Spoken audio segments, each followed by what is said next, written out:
dito sa aking himay-himay sa aking kaugatan, Diyos ko, mamamatay ka talaga. Kapag ito ay pumasok na dito na sa ilong, wala na, unconscious ka na. Kaya mayroon pong Kasi akong, 11 times po kayo nun? mayroon pong nag-alalay sa akin.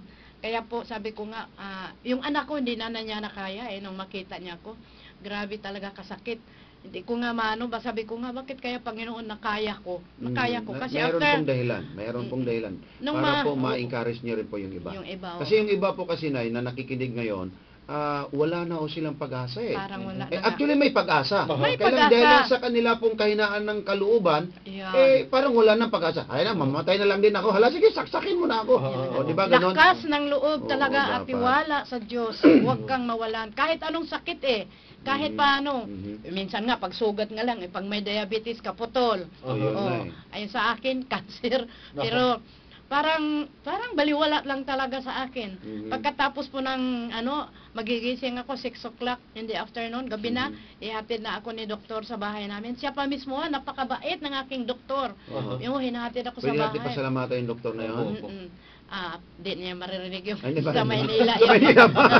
Di ba, Ivan yun? Henrik Strebel. Mabuti na lang po. At, Mabait po so, siya. Nay, sa 11 bisis ninyong naanakimo kayo, kayo lang po bang mag-isang kinikimo doon sa lugar na yun?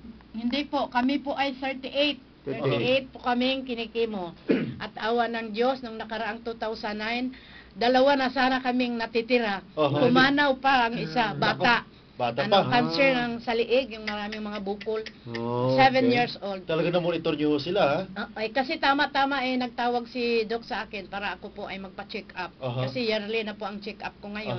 So nandoon na naman, nakimo na naman kami dalawa. So, ibig sabihin pero, po, sa 38, dalawa sana kayong survivor. Sana, oo. Kaya lang last November 2009, 2010. 2010. Ngayon, Last November lang. November lang. namatay naman yung 7 years na namatay bata. po yung Wow. isa. So, ibig sabihin po, kayo lang pong the only Ako na person lang, po oo, na talaga. nakapag-survive. Grabe po, ano? Kaya nga very happy ako, hindi ko nga mawari. Sabi ko, Lord, maraming salamat dahil napakarami sila sa namin 38 kami. Napakarami mga mayaman sila Ano po yung iniinom ninyong gamot? Ito na, gusto po nating malaman. Kaya nga po tinanong kita, bakit ho kayo nakapag-survive? Ang sagot niyo po sa akin, kasi umiinom ako ng produkto ng M Global. Ito pong sinasabi natin sa radyo, na ang tawag po ay Alive po noon, na ngayon po pinalitin complete. At umiinom ka na C24/7. At ngayon po kayo uminom C24/7, sabi niyo po sa akin, na kayo po ay nakapag-survive because nag-take po kayo ng ganon. Tama po ba yun? Opo. So, kayo po ba'y patuloy na nagtitake po nito? Kasi ang dami na pong chemotherapy nangyari po sa inyo. Tapos, ang dami ng gamutan. Kasi 2005 pa po kayo, di ba sabi nyo? 2005. 2005, nag-umpisa. Then nakilala lang po ninyo ito noong 2006, itong gamot po natin na 2006, ng M Global. Ito po sinasabi natin sa radyo. Then from then on, because of that, nakapag-survive po kayo. Ngayon kayo siya po survivor. Patuloy pa rin po ba kayong umiinom nitong ating gamot? Opo, katunayan nga po, kabibili ko lang po ng isang na naman na isang box na talagang C427. Kasi nga po mga kapatid, inaanyayahan ko po kayo, kahit wala kayong sakit, kasi alam nyo ang cancer, wala kang malalaman, wala kang maramdaman na ikaw pala ay may cancer. Tsaka stage 4 ka agad, ha? Stage 4 ka agad sa akin. Sinong makapaniwala? Wala talaga pong makapaniwala kasi nung ako po ay nakadetect na nag-biopsy na dito sa dyan po sa medical, talagang umiyak ako, pero inano ko na lang, tinikom ko na lang bibig ko, sinarili ko na lang, at sabi ko nga, Panginoon, kung ito po ang iyong kagustuhan, sana'y matulungan mo rin ako. Huwag naman akong papabayaan. At yun po, hindi po ako pinababayaan ng Panginoon.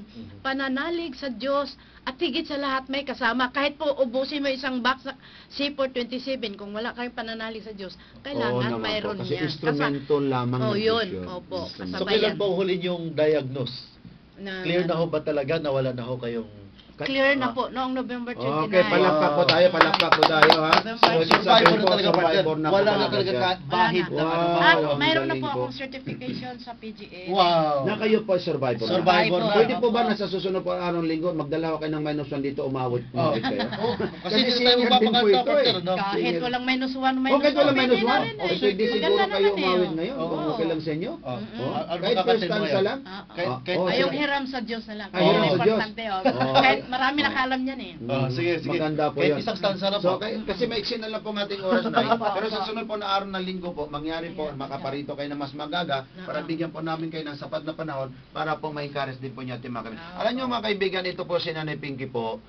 Ilang taon na po kayo ngayon? 64. 64 na po kayo, pero tingnan po niyo mukha niya, para mga 50 pa lang eh. Kasi anti-aging ang ano eh. Ako, correct. Oo, Wow, talagang 24, nag-aaral pala talaga. Ay, nako. Anti-aging yan. Membro na ba kayo? Membro na. Ay, siya. Ay, naku po. Malaki discount yun. Nauna pa nga tayo. Nauna pa nga sa atin. Ay, gano'n ba? Oo. Last November lang ako partner na ano eh. Ako naman last lang ng May din naman. Pero alam niyo mga kaibigan, dahilan po dito ay napakabuti po na marami na po tayo natutunan. Opo, opo. So kayo po kung meron po mga cervical cancer, meron kayong brain tumor, o meron kayong mga blood cancer,